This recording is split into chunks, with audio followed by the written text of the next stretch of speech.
जी, मेरा नाम विवेक पांडे है। हाँ। और मैं आजमगढ़ का एक सामाजिक कार्यकर्ता तो हूँ। जिस प्रकार से ये घटना घटित हुई है एक प्राइवेट विद्यालय में, आपका क्या नजरिया है इसको लेकर देखिए, के? ये नज़रिए की बात कर रहे हैं आप।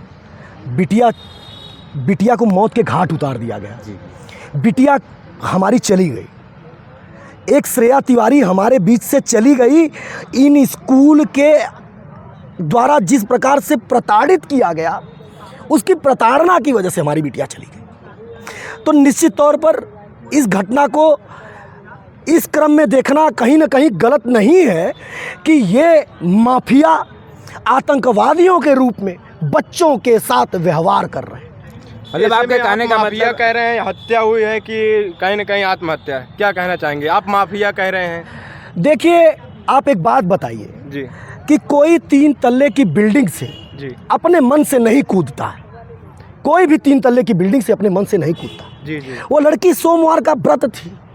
जी 17 साल की उम्र में भगवान में आस्था रख करके वो सोमवार का व्रत रहती है और सोमवार के दिन वो छत से कूद जाती है।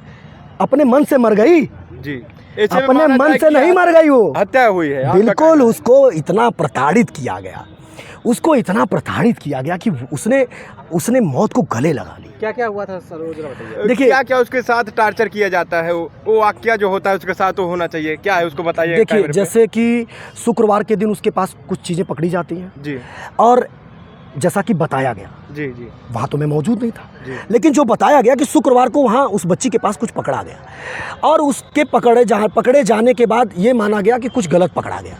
ठीक है, मोबाइल पकड़ी गई। तो पहली बात यह है कि अगर आप ये कह रहे हैं कि मोबाइल पकड़ी गई, कट्टा बम गोली तो नहीं पकड़ गया ना भाई, जी जी जी हथियार तो नहीं पकड़ गया ना कि आप उसको टॉर्चर कर डालें। जी। देखिए, बात कुछ और है। उस बात को प्रिंसिपल महोदया को आकर के बताना चाहिए, लेकिन ये तंत्र, जिस तंत्र को लेकर के ये लोग काम कर रही हैं, ये माफिया तंत्र है। ये माफिया एक प्रकार से आप समझ लीजिए कि पहले जैसे गुंडे हुआ करते थे, पहले सेध काटने का काम होता था। गांव से लोग जो जुड़े होंगे जानते होंगे, पहले सेध कटाई होती थी घरों में।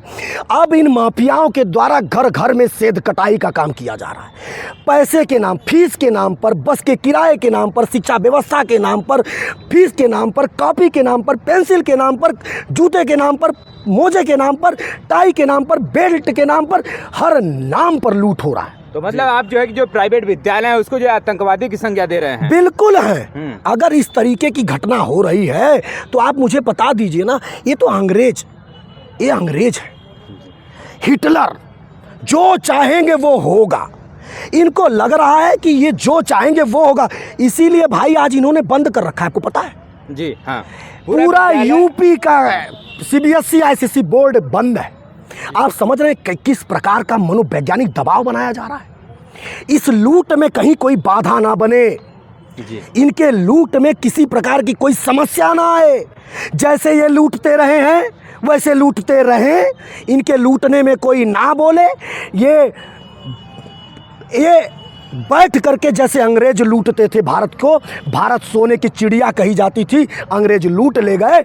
ये अंग्रेजों का दूसरा रूप है। जिस प्रकार जो है कि जांच के बाद इनको गिरफ्तार किया गया, तो इसको आप किस रूप में देखते हैं? जिस प्रकार से विद्यालय ये लोग अपना बंद किए हैं, जैसे कि उनको तो जांच के बाद गिरफ्तार किया गया है, तो उसके विरोध में ही तो ये लोग कॉलेज बंद किए हैं। देखिए, सवाल करें कि जो सरकारी स्कूल है वो भी कहीं ना कहीं ऐसे जो है नर्सरी स्कूलों के रूप दिए जा रहे हैं। आप कह रहे हैं लूटने की बात कर रहे हैं, आज सरकारी स्कूल भी कहीं ना कहीं नर्सरी और ऐसे इंग्लिश मीडियम बनाए जा रहे हैं, इसमें आप क्या कहेंगे? जैसे देखिए, अब एक चीज़ और समझिए कि आप इंग्लिश मीडियम की बात कर रहे हैं ना, इंग्लिश मीडियम की शिक्षा दीक्षा जो भी चल रही है ना, इंग्लिश मीडियम की जो शिक्षा दीक्षा या इस प्रकार की प्रणाली जो चल रही है, ये प्रणाली गलत है जी। इस प्रणाली को लागू करके आप कहीं ना कहीं जो मानवीय सभ्यता संस्कार रहा है जो भारत का, उसको कहीं ना कहीं तोड़ने का आप काम कर रहे हैं। पहले विद्यालय में हिंदी के प्रेयर हुआ करते थे, जी जी। पहले विद्यालय में संस्कृत पढ़ाई जाती थी अच्छे तरीके से। अब तो भैया इंग्लिश कंपलसरी है। जी, हमारे प्रधानमंत्री जी कहते हैं बेहतर शिक्षा, देश को बेहतर शिक्षा दीजिए, उन युवाओं को, उन भविष्य को। तो आप कह रहे हैं लूटने का काम कर रहे हैं। ऐसे में अगर बेहतर शिक्षा बनाई जा रही है और शिक्षा ही सर्वोपरि होता है। देखिए, इसीलिए ये लोग शासन द्वारा कार्रवाई की गई ना जी। उत्तर प्रदेश के एक आजमगढ़ जिले के एसपी आईपीएस होता है, जी जी उस आईपीएस द्वारा ये कार्रवाई की गई, साक्ष्यों के आधार पर कार्रवाई की गई। और एसपी ने ये बात कहा कि ये अमानवीय व्यवहार था, जो साक्ष्य वहाँ मिले तब कार्रवाई हुई। तो जब कार्रवाई हो गई तो इनको लग गया कि ये तो भाई गड़बड़ हो गया, अब ऐसी कार्रवाई और होती रहेगी। जी। तो इन पर लगाम लगाने का जिस प्रकार से कार्रवाई हुई, कार्रवाई की सराहना करता हूँ और ऐसी घटना फिर ना हो इसके लिए हम सभी मैदान में हैं। और मैं आप सभी के चैनल के माध्यम से निवेदन करना चाहता हूँ कि आप सभी अभिभावक जागें, अपने न्याय की मांग करें।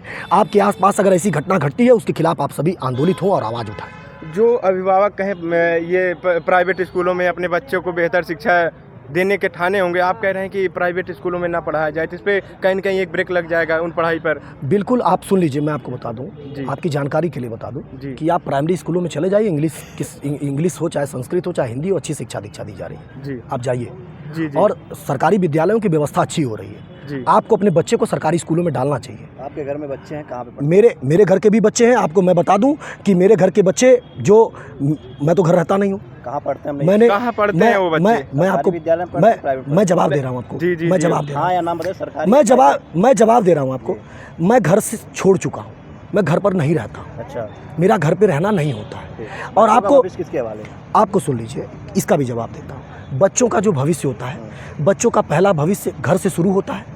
गार्जियन, पहले तो गार्जियन होते हैं जो संस्कार देते हैं। दूसरा जो गार्जियन होता है, विद्यालय होता है। आपके बच्चे कहाँ पढ़ते हैं? कौन घर से के हमने ये- विद्यालय में, प्राइवेट या सरकारी स्कूलों में? मैं- आप घर छोड़ चुके हैं। नहीं, बच्चे कहाँ पढ़ते हैं? आपको पता ही नहीं? मैं बता दूं, बिल्कुल नहीं जानकारी है, बिल्कुल नहीं जानते। बिल्कुल जानकारी नहीं। मेरे घर की पूरी जिम्मेदारियां मेरे माँ बाप देखते हैं और मैं इस समय मेरे घर में आप समाज देखते हैं। हाँ, मेरे घर की बिल्कुल मुझे जानकारियां नहीं किस प्रकार से बच्चे घर कहाँ देख नहीं सके और समाज सुधारने सके। कह सकते हैं आप ये बात, कह सकते हैं बात। तो आप समझिए कि एक विवेक पांडे अगर समाज में निकले हैं जी। लोगों की आवाज़ बन के, तो मैं आप सभी के माध्यम से निवेदन करूंगा कि आप सभी आइए और समाज में निकलिए और इस अन्याय के खिलाफ लड़िए। देखिए, एक चीज़ और मैं बता दूं कि मैं भी एक प्राइवेट स्कूल में पढ़ा हूँ। आपका जवाब देना चाहता हूँ इस बात पे। मैं भी एक प्राइवेट स्कूल में पढ़ा हूँ। 65% विद्यालय, मैंने बयान दिया है मीडिया को, 65% विद्यालय गलत है, लेकिन 35% आज भी अच्छे हैं। अच्छा है ना? हाँ बिल्कुल। अच्छे कहे मैं जाएंगे? सुनिए, मैं बता रहा हूँ आपको, 35% आज भी विद्यालय अच्छे हैं। 65% जो लूट तंत्र के लोग हैं, जिनकी फीस आप देखेंगे ना, एक विद्यालय की फीस 1700 है, वहीं एक प्राइवेट स्कूल की फीस 200 या 250 रुपया है। मेरा फार्चूनर और कट्टे गोली बम के साथ व्यवस्था चलाने वाले लोगों के खिलाफ है। एक ऐसा विद्यालय कि जिसके गुरु को काम है शिक्षा देना। आपको कट्टा गोली बम लेकर के पढ़ाने का आपका उद्देश्य नहीं है। जी जी। आपके स्कूल में 1700 और 3000, 2000, 4000 रुपये फीस इसलिए रखे जा रहे हैं, आप मॉडर्न शिक्षा देना चाहते हैं। मॉडर्निटी के नाम पर आप किस प्रकार से शिक्षा का आप हनन कर रहे हैं। पहले पढ़ाया जाता था, मैं भी पढ़ा हूँ प्राइवेट स्कूल में, आपको बताना चाहता हूँ। मैं जब स्कूल में पढ़ता था तो मुझको भी मारा जाता था, मैं भी मार खाया हूँ, मुर्गा बनाया गया हूँ। मैं जिस प्राइवेट स्कूल में पढ़ा हूँ, आप जाइए पूछिए कि मैं मार खाया हूँ, मैं भी मुर्गा बनाया गया हूँ, मुझे भी डांटते फटकारते थे। लेकिन किस लिए पता है आपको? पढ़ने के लिए। आपको क्या हिंदी, इस तरह से सुनिए, बताइए, हिंदी क्या लगेगा वो कूद रही है? सुनिए, हिंदी, इंग्लिश, संस्कृत, पहाड़ा नहीं आता था, पीट दिए जाते थे। बच्चों को लगता था कि भाई हमने याद नहीं किया है, हम मार खाएं, कल को हम तैयारी करके आएंगे। लेकिन सर, मैं आपको बता देना चाहता हूं, आप कैमरा लेकर के चले जाइए, 65% ऐसे विद्यालय हैं जिन विद्यालयों में सिर्फ और सिर्फ किताब के नाम पर, पेंसिल के नाम पर, रबड़ के नाम पर, जूते के नाम पर, मोजे के नाम पर, कपड़े के नाम पर, फीस के नाम पर प्रताड़ित किया जाता है। ऐसे में आपको क्या लगता है, जिस जो ये प्रकार मामला श्रेया था, बिटिया ने आपने किस 3 तरह मंजिले से की छलांग लगा के आपको क्या आत्महत्या लगता कर ली? है? किस तरह की प्रताड़ना की गई होगी कि उसने को? देखिए, आप और हम इसी समाज से हैं। आत्महत्या कर लेना क्या आसान है? आसान नहीं है, बिल्कुल नहीं है। लेकिन क्या लगता क्या? है, आप लगातार आवाज उठा रहे हैं, मैं तो बता आप रहा दोनों से भी मिले हूँ, होंगे। मैं बता रहा हूँ कि वो बिटिया आत्महत्या करने वाली नहीं थी। वो सोमवार का व्रत रख करके आई थी। सोमवार को तो हर महिलाएं और लड़कियां सुन लीजिए, मैं बता रहा हूँ ना, वो सोमवार का व्रत रख करके आई थी कि जैसा बताया जा रहा है कि उसके पास कुछ और पकड़ लिया गया, कुछ और चीज़ें। तो ये मेरे आधार में नहीं है, मेरे हिसाब से नहीं है। उस 40-45 मिनट के अंदर जिस प्रकार का व्यवहार उसके साथ हुआ, उसमें उसने डिसीजन लिया है मरने का। अभी तक तो मोबाइल की बात सामने आ रही है। नहीं, मोबाइल, कट्टा पकड़ा गया था, बम पकड़ा गया था, नहीं, कुछ और गोली पकड़ी गई थी, और पकड़ लिया गया आप कह रहे हैं। कट्टा और गोली पकड़ी गई थी। नहीं सर, मैं आपको बता दे रहा हूँ कि उस 45 मिनट के अंदर उसके साथ अमानवीय व्यवहार किया गया। उसको टॉर्चर, एक्चुअली क्या है ना कि वो बिटिया जो थी, एक बार उसने प्रिंसिपल से जो बातचीत होती है ना, प्रिंसिपल देखता है कि उसके विद्यालय में कौन लड़का बहुत जानकार है, कौन लड़का आवाज़ उठाने वाला है। कॉलेज में तो सीसीटीवी वीडियो लगे होंगे आप लोगों ने उसको निकलवाने के बाद? बिल्कुल, अरे एसपी साहब के, मैं तो बता रहा हूँ, सरकार जो प्रशासन ने जो कार्रवाई की है उससे हम ही नहीं, परिवार भी संतुष्ट है। परिवार से भी मिलेंगे, प्रशासन की कार्रवाई से संतुष्ट है। ये लड़ाई देखिए किस चीज़ की, ये लड़ाई इस चीज़ की है कि आज उन लोगों ने क्या किया है कि 8 तारीख है, आज इन्होंने विद्यालय बंद कर दिए। मैं आपके चैनल के माध्यम से पूछना चाहता हूँ कि ये विद्यालय क्या वो श्रेया के लिए क्या उन्होंने कुछ किया? क्या यूपी में कोई शोक संवेदना उन्होंने व्यक्त करी? नहीं करी साहब। आज भी वहाँ के शिक्षक जो धरने बैठे हुए ये कह रहे हैं कि हमारी संवेदनाएं छात्रा के साथ है, लेकिन जिस तरह से पुलिस जांच कर रही है और पुलिस जिस तरह से हिरासत में लिया है, अभी तक पुलिस की जांच पूरी नहीं हो पाई। ऐसे में अध्यापकों के साथ जो है इस तरह का बर्ताव हो रहा है, उसको लेकर उनका विरोध है। नहीं, ये अध्यापक के खिलाफ लड़ाई नहीं हमारी अध्यापक के खिलाफ लड़ाई नहीं। अध्यापक को तो मोहरा बनाया जा रहा, सुन लीजिए, अध्यापक को प्रबंधक लोग सामने रख करके मोहरा बना दिए। अध्यापक की कोई गलती नहीं।